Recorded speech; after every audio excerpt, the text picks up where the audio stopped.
Morning, नमस्कार। मैं सुहाना आपके साथ और आप देख रहे हैं द न्यूज पोस्ट। वक्त तो चले खबरों में तेजी से अपडेट करने का, लेकिन इससे पहले अगर नहीं किया है आपने द न्यूज पोस्ट को सब्सक्राइब, तो सबसे पहले चैनल को सब्सक्राइब करें, बेल आइकन पर क्लिक करना ना भूलें, क्योंकि इससे मिलती रहेगी आपको तमाम अपडेट। तो चलिए बिना वक्त जाया किए शुरू करते हैं आज की बुलेटिन। झारखंड का सबसे बड़ा अस्पताल रिम्स जितना पुराना है, उसकी व्यवस्था उतनी ही पुरानी है, लेकिन विडंबना यह है कि इसकी कहानी उससे भी कहीं ज्यादा पुरानी है।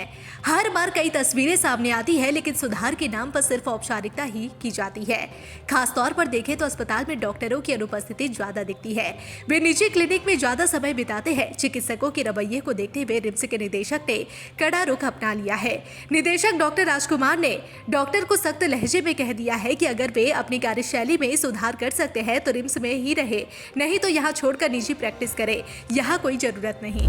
मांडू विधायक निर्मल महतो ने कहा कि झारखंड के सभी अस्पताल बदहाल है। दवा तो छोड़िए, अस्पतालों में एक सिरिंज भी उपलब्ध नहीं है।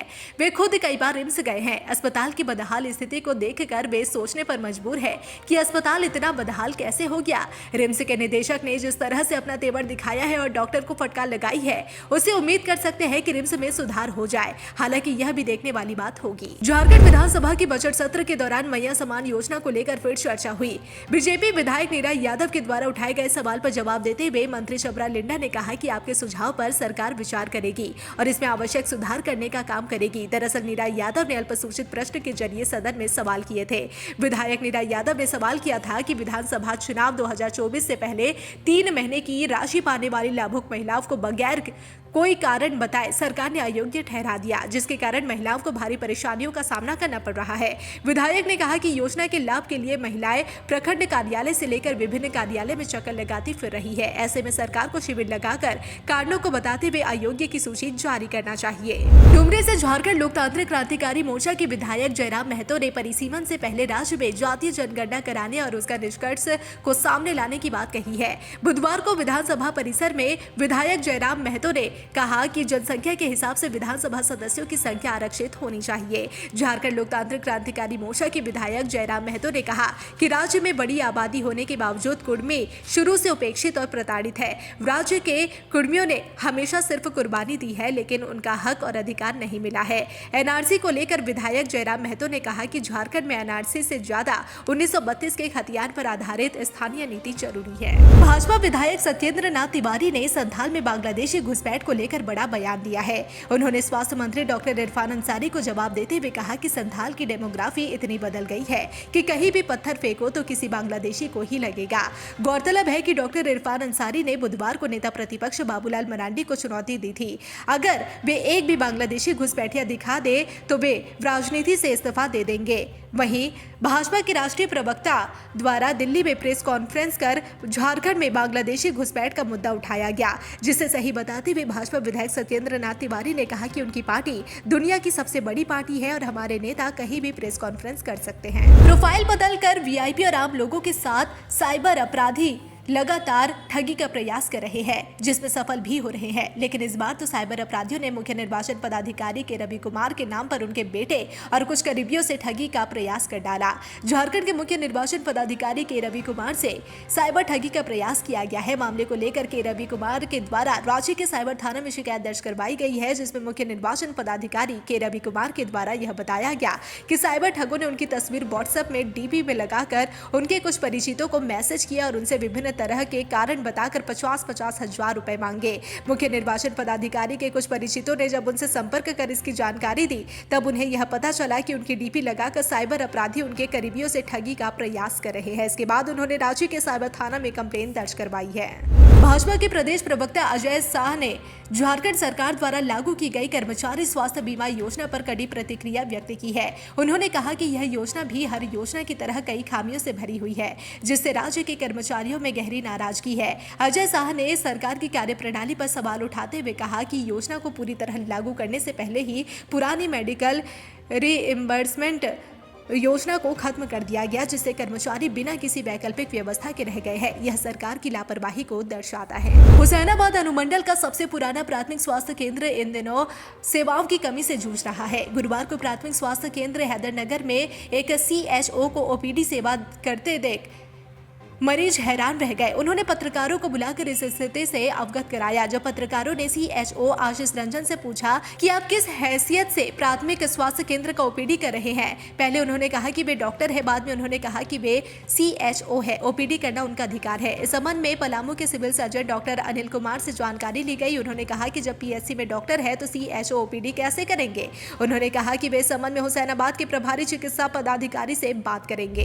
राजमहल विधायक मोहम्मद ताजुद्दीन उर्फ एमटी राजा ने विधानसभा की कार्यवाही के दौरान तारांकित प्रश्न के माध्यम से राज्य सहकारिता विभाग के अधीन संचालित सहकारी बैंक लैंपस उधवा के जमाकर्ताओं के 2 वर्षों के पैसे के गबन का मामला सदन में उठाया। उन्होंने सदन को बताया कि उधवा के लैंपस सचिव हृदय नारायण झा की मृत्यु के बाद छोटे छोटे व्यवसायियों की जमा राशि का गबन किया गया है। क्षेत्र के जमाकर्ताओं ने उन्हें इसकी जानकारी दी है। पैसे के अभाव में कई लोग आर्थिक तंगी से भी जूझ रहे हैं। मामले को संज्ञान में लेते हुए सदन के माध्यम से सरकार ने जवाब देते हुए कहा कि लैंपस में विगत 2 वर्षों से जमा वृद्धि की गतिविधियां बंद है।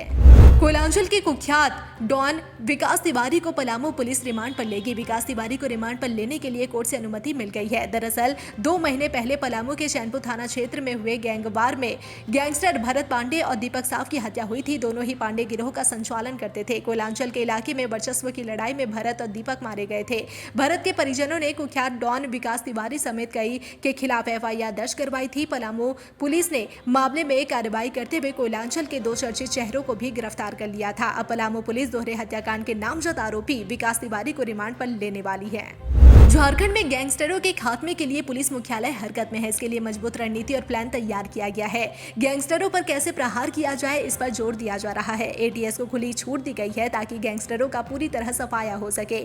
पुलिस मुख्यालय ने अपने टारगेट पर प्रिंस खान, अमन श्रीवास्तव, विकास तिवारी समेत कई गैंग को रखा है। इन सभी पर पूरी तरह लगाम लगाने के लिए विशेष अभियान शुरू किया गया है। अब जिस तरह से झारखंड से आतंक फैलाने वाले कुख्यात गैंगस्टरों पर लगाम लगाई जा रही है, उससे साफ है कि पुलिस किसी भी कीमत पर झारखंड में अपराधियों को पनपने नहीं देगी। कोल्हान में इन दिनों जिस तरीके से अपराधियों का तांडव देखने को मिल रहा है, उसे देखते हुए लोगों में भय को देखने को मिल रहा है। वहीं अब बदमाशों के खिलाफ अब पुलिस भी सख्त नजर आ रही है। इसी क्रम में सरायकेला खरसावा पुलिस को बड़ी सफलता हाथ लगी है, जो एक बड़े अभियान में 185 पुलिस कर्मियों की 27 टीमों के साथ मिलकर रात भर छापेमारी की गई, जिसमें कुल 13 वांछित अपराधियों और वारंटियों को गिरफ्तार किया गया। साथ ही 121 अपराधियों का भौतिक जांच भी किया गया। जी हां, आपको बता दें कि इन 121 अपराधियों में से 45 अपराधी आर्म्स एक्ट के तहत, 27 एनडीपीएस एक्ट के तहत, 8 हत्या के मामले में, 9 उत्पाद अधिनियम के तहत और 26 संपत्ति मूलक कांड में शामिल थे। यह अभियान पुलिस अधीक्षक सरायकेला खरसावा के नेतृत्व में चलाया गया था और इसका मुख्य उद्देश्य अपराध नियंत्रण और अपराधियों पर निगरानी रखना था। साहिबगंज एक तरफ राज्य के मुख्यमंत्री हेमंत सोरेन पूरे राज्य भर में आपकी योजना, आपकी सरकार, आपका द्वार कार्यक्रम चलाकर आदिवासी बहुल्य इलाकों में बसे लोगों को राज्य सरकार की जन कल्याणकारी योजनाओं से जोड़ने का काम कर रही है। हालांकि मुख्यमंत्री हेमंत सोरेन के अथक प्रयास का लाभ भी ग्रामीणों को मिल रहा है, लेकिन शायद उनके अधिकारियों की वजह से ग्रामीणों को सरकार की जन कल्याणकारी व महत्वाकांक्षी योजनाओं का लाभ सही से नहीं मिल पा रहा। ताजा मामला साहिबगंज जिले के बोरियो प्रखंड क्षेत्र के खैरबा पंचायत से सामने आया है। धनबाद नगर निगम कार्यालय में काफी गहमा गहमी रही। अधिकारी ठेकेदारों को मना रहे थे तो ठेकेदार अपनी परेशानी बता रहे थे। लेखा पदाधिकारी के खिलाफ शिकायत दर्ज करा रहे थे। ठेकेदार कह रहे थे कि जब से नई लेखा पदाधिकारी आई है, उनके भुगतान को जानबूझकर विलंब किया जा रहा है। ठेकेदार को उपनगर आयुक्त समझा रहे हैं। कह रहे थे कि उन्हें समाधान से मतलब है तो समाधान मिल जाएगा। फिर ठेकेदार को वह नगर आयुक्त के कक्ष में ले गए, फिर बातचीत हुई। इधर लेखा पदाधिकारी का कहना है कि उनके स्तर से कहीं भी विलंब नहीं किया जाता है। जिन ठेकेदारों ने ससमय कार्य पूरा किया है, उनका भुगतान भी समय पर होना चाहिए। उन्होंने ठेकेदारों के हर आरोप से इनकार किया और कहा कि किस टेबल से फाइल कब उनके पास पहुंची है, इसका विवरण देखने के बाद ही वह कुछ कह सकती है। धनबाद के आधार केंद्रों पर महिलाओं की लंबी लाइन थी। सभी को अपना आधार अपडेट कराने और बैंक अकाउंट से इसे लिंक कराने की जल्दबाजी थी। दरअसल मैया समान योजना की राशि जिन लाभुकों के खाते में नहीं आई है, वह परेशान है। बुधवार को भी लंबी लाइन थी। गुरुवार को मौसम खराब होने के बावजूद लाइन में कोई भी कमी नहीं देखी गई। यह अलग बात है कि जो महिलाएं लाइन में लगी थी, वह सिर्फ मैया समान योजना के लिए ही आधार अपडेट कराने नहीं पहुंची थी। राशन कार्ड भी उनके लिए परेशानी थी। दूसरी ओर आधार केंद्रों में क्षमता के अनुसार काम चल रहा है, लेकिन अचानक भीड़ बढ़ जाने से आधार केंद्रों को परेशानी भी हो रही है। इधर महिलाओं का धैर्य टूट रहा है। बुधवार को तो धनबाद के प्रखंड कार्यालय में जिन महिलाओं को राशि नहीं मिली है, वह काफी गुस्से में थी। उनका आरोप था कि हेमंत सरकार घर में फूट डाल रही है। किसी को राशि मिल रही है तो किसी के अकाउंट में अभी तक पैसा नहीं आया है। बहरहाल मैया समान योजना की राशि से वंचित महिलाओं की दिनचर्या बदल गई है। लोहरदगा के सिंचो चौक पर पिस्तौल दिखाकर दुकानदार से 60,000 रुपए लूटने में शामिल आरोपी को पुलिस ने गुरुवार को गिरफ्तार कर जेल भेज दिया। पुलिस को उसके पास से 2 देसी कट्टा जिंदा कारतूस मिली है। एसपी हरीश बेन जमा ने गुरुवार को कुडू थाना में प्रेस कॉन्फ्रेंस कर मामले की जानकारी दी। आरोपी का नाम रोशन कुमार है। वह रांची जिले के चान्हो थाना क्षेत्र में रहता है। उसका स्थायी पता माहौली थाना दीदारगंज जिला पटना बिहार है। एसपी ने बताया कि यह अपराधी लड़की से छेड़खानी के मामले में पूर्व में भी जेल जा चुका है। गिरिडीह जिला अंतर्गत बिरनी थाना क्षेत्र के गुरहा गांव में एक ही परिवार में चल रहे विवादित जमीन पर एक गोतिया द्वारा मिट्टी गिरने के बाद मामला इतना बढ़ गया कि एक गोतिया के लोग दूसरे गोतिया पर मारपीट पर उतारू हो गए। मारपीट में आधा दर्जन लोग हुए घायल। जी हां, देखते ही देखते मामला इतना बढ़ गया कि लोग खून खराबा तक उतर गए, जिससे लगभग आधा दर्जन लोग गंभीर रूप से घायल हो गए। स्थानीय लोगों द्वारा सभी घायलों को स्वास्थ्य केंद्र में लाया गया, जहां सभी का इलाज चल रहा है।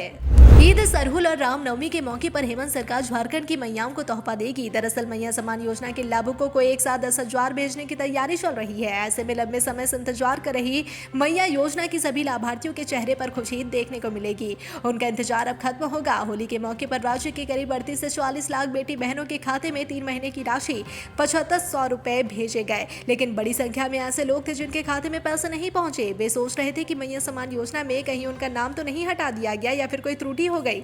मैया के खाते में पैसे नहीं पहुंचने को लेकर विपक्ष ने सरकार से सवाल करना भी शुरू कर दिया। विपक्ष का कहना है कि क्या चुनावी एजेंडे के तहत योजना की शुरुआत में 56 लाख लोगों को पैसे दिए गए, लेकिन चुनाव खत्म होते ही उन्हें ठगने का काम किया गया। सत्ता पक्ष और विपक्ष के बीच जुबानी जंग चल रही है, लेकिन सूत्रों के अनुसार विभाग ने ईद, सरहुल और रामनवमी के अवसर पर 6 से 18 लाख बेटियों और बहनों के खाते में योजना की 4 किस्त की राशि यानी 10,000 रुपए भेजने की तैयारी शुरू कर दी है। मुख्यमंत्री ने स्पष्ट निर्देश दिया है कि त्रुटि को सुधारा जाए और जल्द ही सभी के खाते में पैसा भेजा जाए। साहिबगंज शहर के सूर्या नर्सिंग होम के सामने अहले सुबह कई झोपड़ी में अचानक भीषण आग लगने से लाखों रुपए का सामान आभूषण जलकर खाक हो गया। वहीं इस आगजनी में एक वृद्ध महिला भी झुलस गई, जिसका उपचार सूर्या नर्सिंग होम में चल रहा है। वहीं पीड़िता के अनुसार नगर थाना क्षेत्र के एसबी रॉय रोड स्थित सूर्या नर्सिंग होम के सामने से 7 टाली के झोपड़ी में अहले सुबह करीब 3 बजे जब सभी लोग गहरी नींद में सो रहे थे, तब गणेश शर्मा के चाय की दुकान में अचानक आग लग गई और आग धीरे धीरे फैलते हुए सिलेंडर में जा लगा। धमाकेदार ब्लास्ट हुआ,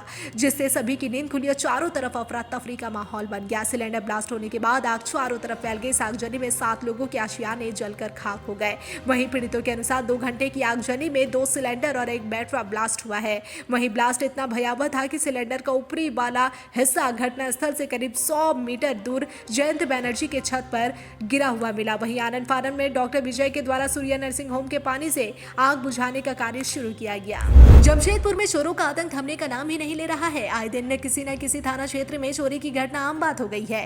चोरों का हौसला इतना बुलंद है कि हर रोज चोरी की घटना को अंजाम देकर चलते बनते हैं। वहीं पुलिस को खुली चुनौती दे रहे हैं। ताजा मामला मानगो के उलीडीह थाना क्षेत्र का है, जहां Jawahar Nagar road number 13B के एक मकान में चोर लाखों रुपए के सोने गहनों की चोरी कर फरार हो गए। मकान मालिक ने कहा कि 2 बेटे विदेश में काम करते हैं, यहाँ केवल पति पत्नी ही रहते हैं। दोनों सोए हुए थे और चोर बालकनी में घुसकर चोरी की घटना को अंजाम देकर फरार हो गए। पलामू जिले के डाल्टनगंज शहर में एक बड़ी खबर आ रही है। यहाँ जिला प्रशासन के आदेश पर एक अस्पताल और एक अल्ट्रासाउंड सेंटर को सील कर दिया गया। साथ ही साथ 2 लोगों को गिरफ्तार भी किया गया है। एसडीएम सुलोचना मीणा के आदेश पर MRMCH रोड स्थित जीवन रक्षक अस्पताल को सील कर दिया गया।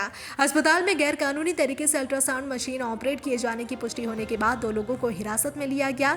गुरुवार की सुबह से ही अस्पताल के बाहर लोगों की गहमा-गहमी बनी है।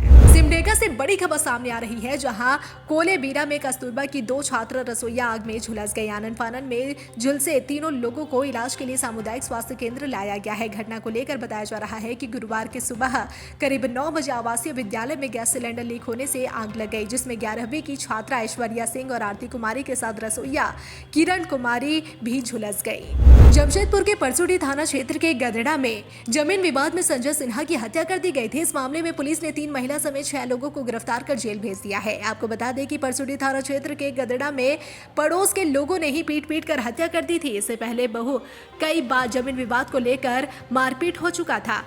सिटी एसपी कुमार शिवाशीष ने कहा कि मृतक के साथ मारपीट की गई थी, जिसके बाद उसे टाटा मोटर्स अस्पताल में भर्ती कराया गया था, जहां उसकी मौत हो गई, जिसके बाद पुलिस कार्रवाई करते हुए पड़ोस के इन सभी लोगों को आज जेल भेज दिया है। गिरिडीह में बालू का अवैध खनन धड़ल्ले से हो रहा है। एक और जहां गरीब और आम लोगों को बड़ी मशक्कत से बालू मिलता है, तो वहीं सरकारी कार्यों में यह बेरोक टोक प्रयोग होता है। इसका असर यह है कि बालू माफियाओं के मनोबल काफी बढ़ गया है, और मनोबल कुछ ऐसा वैसा नहीं, बल्कि अधिकारियों के वाहन को भी टक्कर मारने से नहीं चूकते। आपको बता दें कि ऐसा ही कुछ मामला तीसरी में देखने को मिला है, जहां तीसरी के अंचलाधिकारी अखिलेश प्रसाद के वाहन को बालू लदे ट्रैक्टर ने टक्कर मार दिया। इसके बाद ट्रैक्टर चालक गाड़ी को चालू छोड़कर ही वहां से भाग खड़ा हुआ। नतीजन बालू लदा ट्रैक्टर सड़क किनारे पलट गया। लेकिन माफियाओं की हिम्मत तो देखिए, वे किसी दूसरे लोग को भेजकर तीसरी अंचलाधिकारी के नाक के नीचे से ट्रेलर को अलग कर इंजन लेकर फरार हो गए। हालांकि इस दौरान ट्रैक्टर के एक मजदूर को तीसरी पुलिस ने हिरासत में ले लिया है। टेलीविजन एंकर चित्रा त्रिपाठी और पत्रकार अतुल अग्रवाल का डाइवोर्स हो गया। इस बात की जानकारी खुद चित्रा त्रिपाठी ने अपने सोशल मीडिया अकाउंट पर दी। तलाक की जानकारी देते हुए चित्रा ने अपने सोशल मीडिया अकाउंट पर लिखा कि 16 शानदार साल साथ बिताने के बाद हमने कुछ समय पहले अलग होने की योजना बनाई, और अब हम इसे औपचारिक रूप देने के लिए तैयार है। पति पत्नी के तौर पर नहीं, लेकिन सहमाता पिता और परिवार के तौर पर हम अपने बेटे की परवरिश साथ मिलकर करने के लिए समर्पित है, और इस बदलाव के दौरान अपने प्रियजनों के समर्थन के लिए उनके आभारी है। यह अंत नहीं, बल्कि एक नए सफर की शुरुआत है। आपकी शुभकामनाएं हमारे लिए बेहद मायने रखती है। बता दें कि चित्रा त्रिपाठी और अतुल अग्रवाल का एक बेटा है जो पढ़ाई कर रहा है। चित्रा त्रिपाठी फिलहाल एबीपी न्यूज से जुड़ी है, जबकि अतुल अग्रवाल हिंदी खबर न्यूज चैनल के प्रधान संपादक है। दोनों ने आपसी सहमति से अलग होने का फैसला किया।